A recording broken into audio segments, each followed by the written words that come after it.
Side हटो excuse me समझे कदम पीछे आँख नीचे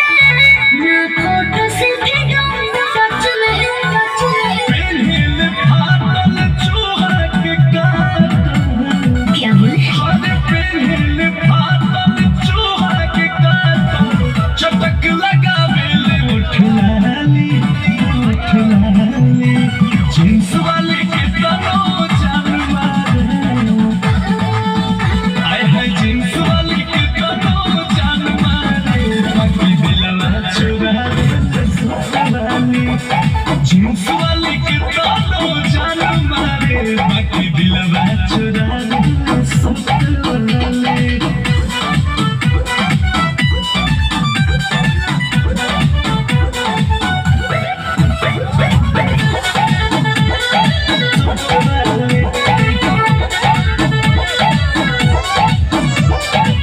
सोके हो कमर पे डांस करे खातिर फिट ना होई अच्छा केहू दिखाई के बदन पार्टी में हिट ना होई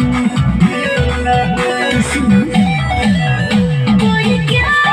पहने बोलो क्या लेना देना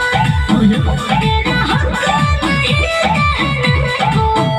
मुझे कैसे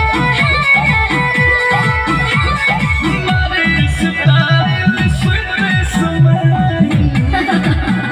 हमारे स्टाइल स्वीट स्माइल उठावा चपाली सहर वाली जींस वाली के तनो जान मारे आय है जींस वाली के तनो जान मारे बाकी दिलवा चुरा जींस वाली के तनो जान मारे बाकी दिलवा चुरा ले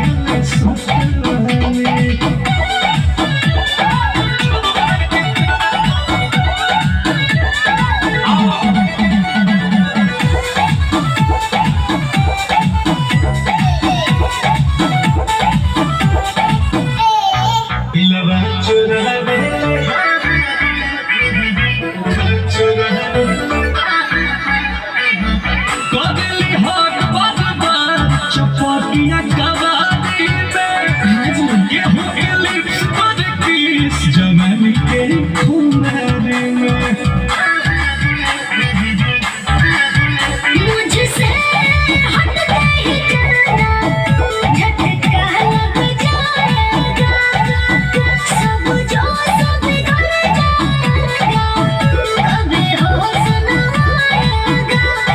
क्या समझे होके उघारे किसी असवारे हारे होके उघारे किसी असवारे खुला गोदाम लागे खाली जींस वाली के तनो जान मारे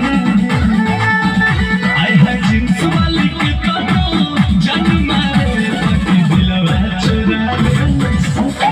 ले जींस वाली के तनो जान मारे बाकी दिलवा चुरा ले सूट वाली एकदम भाई अच्छा लगा हो तो तालियां होनी चाहिए।